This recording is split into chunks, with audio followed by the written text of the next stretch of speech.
आज हम लोग जिस क्वेश्चन के बारे में डिस्कस करने वाले हैं वो हमारा मेजर, माइनर और एमडीसी तीनों ही पेपर के लिए मोस्ट इंपॉर्टेंट क्वेश्चन मैं आज आपके सामने लेकर आया हूं।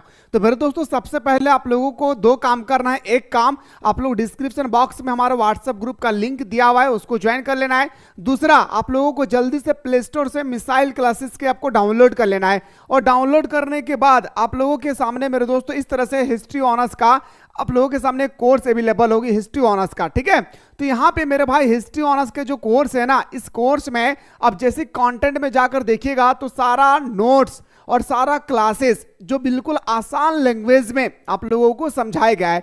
तो मेरे दोस्तों, minor paper, major paper, MDC paper, BSc paper, AAC paper, सारे पेपर का जबरदस्त तरीके से यहाँ पे नोट्स भी उपलब्ध कराए गए हैं। साथ ही साथ ऑनलाइन क्लासेस भी आप लोगों को यहाँ पे प्रोवाइड किया गया है, जो रिकॉर्डेड के रूप में अभी उपलब्ध है। तो मेरे दोस्तों, आप लोगों को कुछ नहीं करना है, ऐप को डाउनलोड करके कोर्स को यहाँ पे जाके ज्वाइन कर लेना है।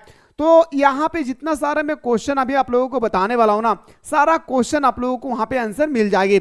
दूसरी बात, आज जो मैं आप लोगों को बात करने वाला हूं, एमजे, एमएन और एमडीसी तीनों पेपर का मिला करके मैंने 11 क्वेश्चन लाया हूं, 11 क्वेश्चन। और इससे बाहर आपके पेपर में एक भी क्वेश्चन नहीं पूछेगी, इस बात को याद रखिएगा। पूरा का पूरा 75 मार्क्स यहीं से आप लोगों को देखने को मिलेंगे।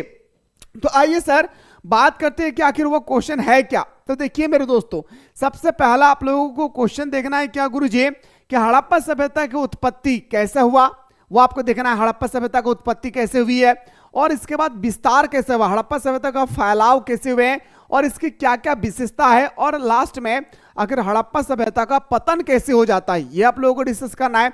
फिर मेरे भाई, वैदिक सभ्यता के सामाजिक, आर्थिक और राजनीतिक एवं धार्मिक स्थिति के बारे में वर्णन करना है। किसके बारे में? वैदिक सभ्यता के बारे में। दो चीज डिस्कस करना नहीं, बल्कि 4 चीज डिस्कस करना है।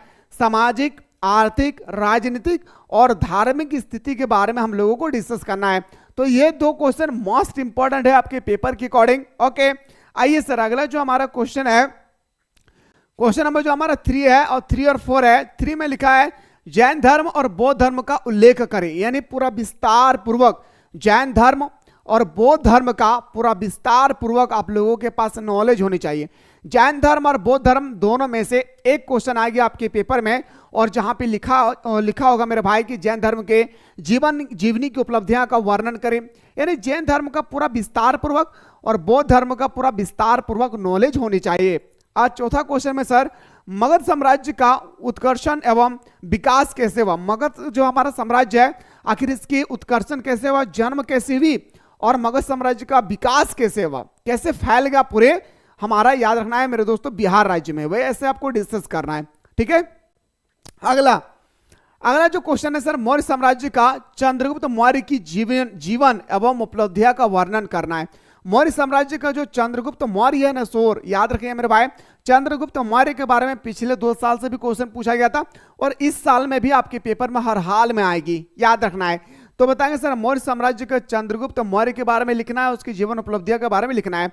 छठा क्वेश्चन में आप लोगों को डिस्कस करना है, अशोक धर्मम। क्या मेरे भाई? अशोक धर्म, यानी अशोक का जो धर्म था, इसके बारे में पूरा विस्तार पूर्वक वर्णन करना है कि अशोक ने कलिंग युद्ध करने के बाद अशोक के जीवन में क्या प्रभाव पड़ा। 261 ईस्वी में कलिंग युद्ध होने के बाद अशोक ने अपने धर्म को परिवर्तन करके क्या क्या अपने धर्म में एंट्री मारा। ये सब सारे चीजों को आप लोगों को पूरा डिटेल्स में मेरे भाई आप लोगों को लिखना है। ठीक है, आइए सर, अगला क्वेश्चन जो हम लोग बात करेंगे, अगला क्वेश्चन होगा, मौर्य साम्राज्य का पतन कैसे हुआ। अब हम लोगों को डिस्कस करना होगा, जो हमारा मौर्य साम्राज्य है, आखिर मौर्य साम्राज्य का पतन हो जाती है ना। तो मौर्य साम्राज्य का पतन होने का कोई ना कोई कारण होगी, वो कारण के बारे में हम लोगों से कहा गया कि पूरा विस्तार पूर्वक उल्लेख करना है, पॉइंट वाइज। ओके, प्राचीन भारतीय इतिहास के साहित्यिक स्रोत के बारे में वर्णन करना है। किसके बारे में मेरे दोस्तों?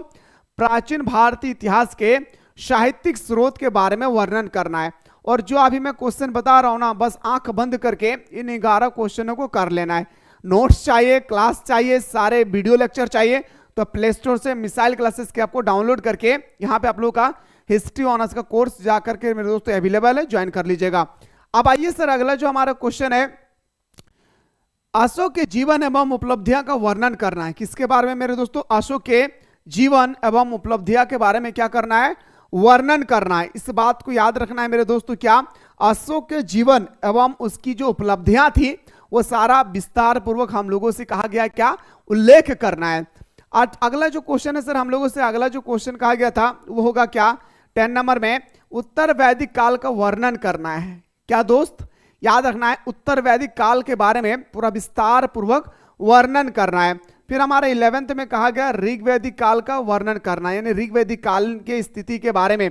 ऋग्वैदिक काल में सामाजिक, आर्थिक, धार्मिक, राजनीतिक, ऐसा नहीं है कि ऋग्वैदिक लिखा है तो सिर्फ ऋग्वैदिक के बारे में पैराग्राफ की तरह लिख देंगे तो हो गया, नहीं, पूरा डिटेल्स में लिखना है। ये क्वेश्चन नहीं है भाई, क्वेश्चन मेरे दोस्तों इस प्रकार आएगी कि ऋग्वैदिक काल के धार्मिक, राजनीतिक, आर्थिक और सामाजिक स्थिति के बारे में विस्तार पूर्वक वर्णन करें। तो मेरे दोस्तों कम से कम आपको 4 से 5 पेज आप लोगों को लिखना भी होगा, ठीक है, 4 से 5 पेज पूरा विस्तार पूर्वक आप लोगों को लिखना है। तो सर ये था हमारा मेजर और माइनर पेपर, ठीक है।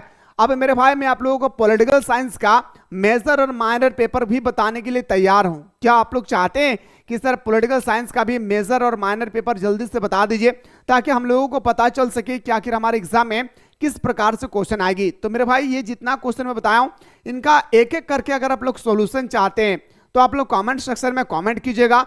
मेरे दोस्तों मैं जल्दी से कोशिश करूंगा अपने तरफ से कि आप लोगों को साधारण लैंग्वेज में विस्तार पूर्वक मैं आंसर बताने की पूरी कोशिश करूंगा। अगर आप लोग चाहते हैं तो कमेंट सेक्शन में मेरे दोस्तों कमेंट करना ना भूलें। फिलहाल बात करता हूं नेक्स्ट वीडियो में।